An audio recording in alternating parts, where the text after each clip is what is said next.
In December 2018, one of India's largest automakers hit a wall. Tata Motors was losing cash at a catastrophic rate, and the entire corporate industrial machine was stalling out. This chart tracks their revenue, and you can see exactly where the bottom falls out.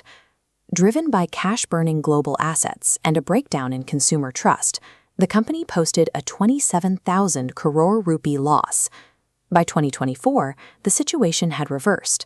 The company posted a record profit of 31,807 crore rupees and captured the dominant share of the Indian electric vehicle market. The question is, how a legacy automaker, previously drowning in billions of debt, reached a net cash position while outperforming global giants in the fastest-growing sector of the industry. Reversing a 27,000 crore rupee loss in under 6 years involved more than just cutting costs. It meant shifting the focus of a century-old industrial firm toward a new consumer-centric engineering. That industrial history traces back to 1945. The company was founded as Tata Engineering and Locomotive Company, or TELCO, with a clear mandate: build heavy commercial trucks. A newly independent India needed roads, dams, and infrastructure. TELCO's trucks provided the heavy logistical backbone to physically build the nation's economy. They mastered the art of industrial engineering, building machines for durability and cargo, but designing cars for individual consumers, where styling, comfort, and nuanced marketing matter, remained foreign terrain. Decades spent forging heavy utility vehicles created a rigid manufacturing mindset. It left them with a reputation for toughness, but little experience in the competitive world of passenger cars. Despite internal and external resistance, Ratan Tata pushed the company to enter the highly competitive passenger car market. In 1998, they rolled out the Tata Indica. It was an ambitious, homegrown vehicle, but the initial production models were plagued by quality control issues and mechanical failures. A decade later, the 2008 financial crisis sent global markets into a panic. Credit froze, and automotive sales collapsed worldwide. While other companies hoarded cash, Tata purchased the Jaguar Land Rover division from Ford. Market analysts widely condemned the acquisition as a massive financial mistake. Yet Tata injected capital, modernized the manufacturing process, and let British engineers retain creative control. Jaguar Land Rover stabilized, eventually generating significant profits and providing advanced technical expertise to the parent company. By absorbing extreme global risk when competitors were retreating, Tata secured the international cash flow they would soon rely on to survive a failure back home. Ratan Tata had served families balancing on dangerous two-wheelers and initiated a project to build an ultra-affordable, closed-cabin car to keep them safe. The project faced immediate pressure.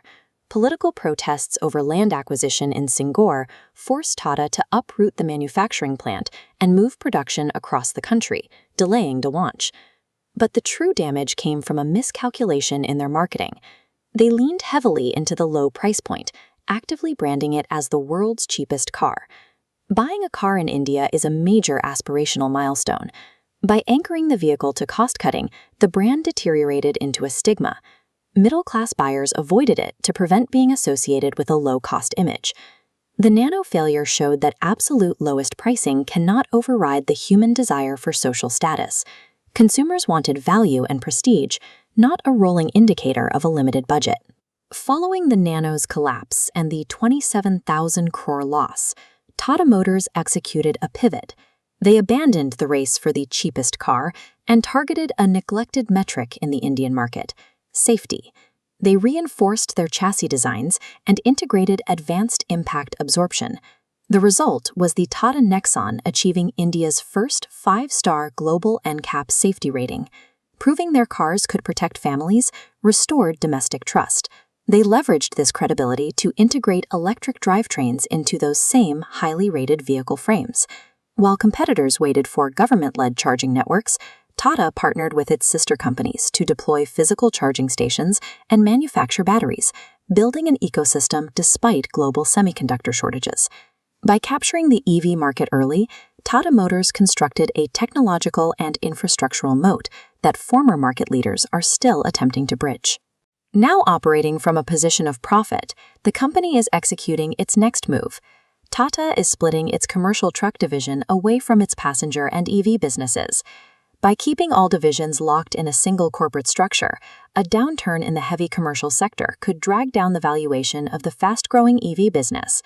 Cleaving them apart allows each entity to attract specialized investors, which is designed to unlock thousands of crores in shareholder value, previously obscured by the conglomerate structure. This split decouples the heavy industrial manufacturing of their past from the consumer-focused electric technology driving their future growth. Their immediate focus now shifts to software-defined vehicles, scaling up domestic battery cell manufacturing, and transitioning Jaguar Land Rover to an electric fleet. Through a series of publicized failures, Tata Motors developed a system that could absorb shocks and adapt. They proved a homegrown Indian automaker could set the standard for crash safety and battery technology. But the global electric vehicle market is currently entering a vicious price war, with international giants expanding their reach into South Asia. For the executives in Mumbai, pulling the company back from the brink of collapse was only the beginning. Now they have to prove they can maintain that momentum on a global stage.